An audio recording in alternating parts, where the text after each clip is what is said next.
Squid Game is supposed to be scary, but some of these deaths just weren't. Today, I'll be going over every funny death in Squid Game, from slightly funny ones to the completely hilarious ones. Starting with a death that shouldn't have been funny, yet everyone thought it was. Player 244's death in Glass Bridge. Season 1, Episode 8.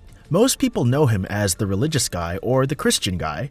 He was a part of Gi-hun's team during Tug of War, and most viewers found him annoying from the start, never thanking other people for helping him survive, only thanking God. Yes, I'm a Christian, but you've got to thank people who helped you directly no matter what.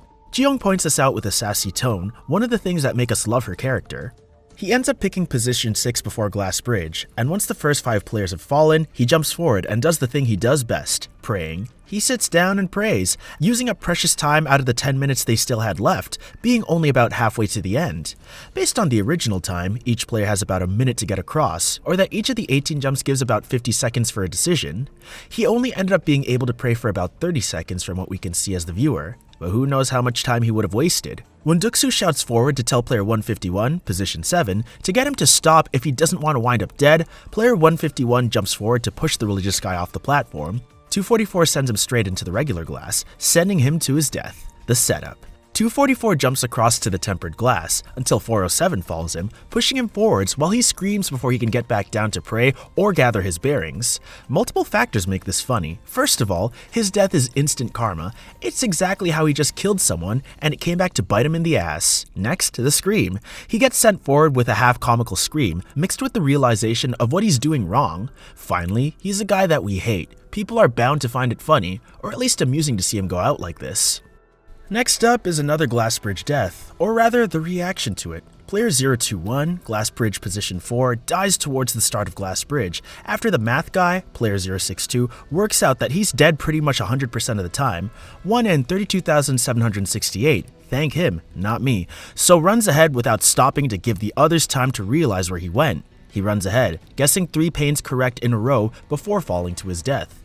Now, back to 021. He was directly after 062 and couldn't remember which glass pane was tempered due to the speed, so he asked 453, position 5 behind him, aka the old lady, which way it was. She says she doesn't know, but thought it was left. He ended up taking her word for it, and well, she was wrong. Like I said before, it's a reaction that makes this a bit funnier, and it's 453's reaction. She sounds like she's trying to hold back laughter when she says, "So he went right." It feels like she was suppressing a smirk, and it doesn't feel hilarious, but still has a humorous spark. We might as well round up another Glass Bridge death that should be mentioned as low as possible. It isn't too funny, but a few people have smirked or giggled at it. It's the Glassmaker, player 017. He went 13th in Glass Bridge, just before our 3 surviving characters from the good group, and specifically before Sangwoo position 14. He correctly guessed multiple panes. Well, he wasn't guessing, he worked with glass for 30 years, so he could tell the difference due to the refraction of the light.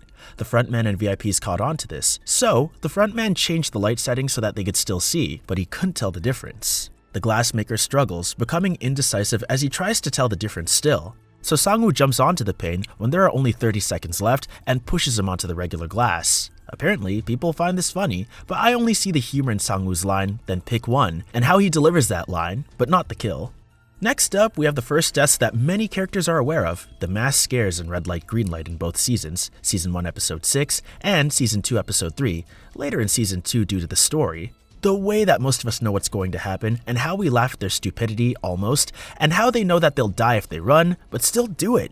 It's like watching somebody get annihilated in a sport, and we laugh, except this time around, it's with people going to their deaths. They run back despite knowing the fate that it will bring, which is, well, you know, death. People sat back and watched them die, whilst knowing that they would.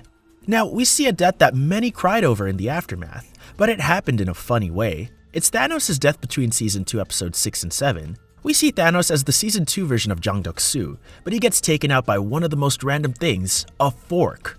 We watch him overpower and push around Lee Myung-hee all season just to be taken to hell by his fork.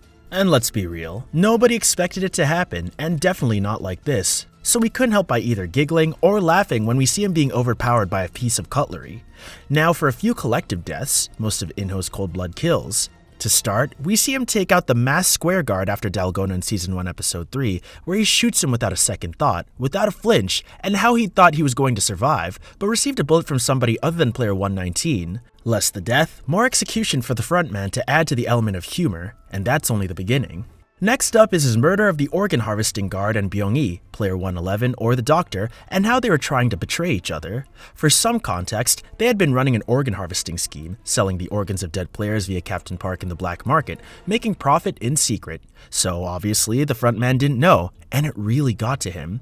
His main advocate for the games running in the players' eyes was that everyone was equal there, and that they all had an equal chance to win 45.6 billion won, so a player knowing the games in advance would crush that idea. So when he ran after them into the Dalgona room in episode 5 of season 1, him and the triangle guard with him were talking about how they could survive being caught by the frontman when the guards attempt to stab the doctor before being shot down by the frontman. Byung-hee is startled by the gunshot, so turns around to see the frontman.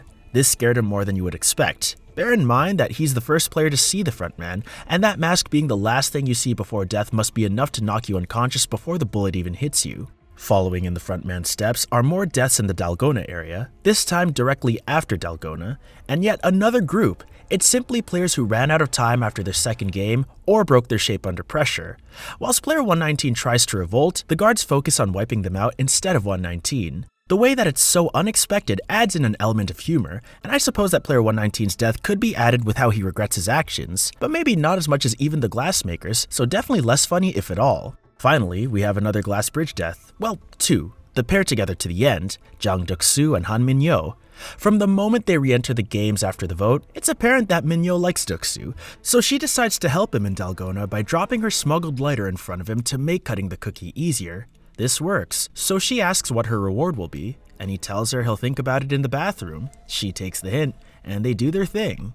Min-yo now, for very good reasons, thinks that Duk-soo actually cares about her, but she was very wrong about that. They do hang out together in their group before lights out, then going on a killing spree during the night, and this only cements the idea in Min-yo's head, making what happened even more painful in the build-up. However, the doctor was also in their group, and in trade for protection, was telling Duk-soo the games beforehand, as he knew from the organ harvesting scheme. He then abandons her prior to tug of war, wanting a team of only men for physical strength. And it worked, his team annihilating the other, but he also annihilated Min-yo. At this point, she wanted revenge, and well, for an obvious reason. She said in the bathroom to him, "If you betray me, then I'll kill you." And he had done that, so she was going to stay true to her word. In Glassbridge Season 1 Episode 8, Duk-soo chooses position 9, while she chooses position number 11. The first 8 players fall to their death, and Duk-soo is at the front. He then tells others to go first if they want to leave, and Min-yo pushes the position 10 player towards him. Duk-soo deflects him into the regular glass pane, causing his death, and now we get to the point.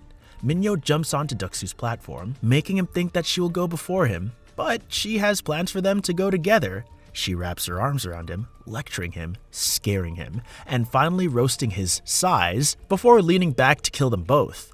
I remember screaming with laughter at her retaliation to him abandoning her before they had fallen to the ground, and this is the death that finishes off our list.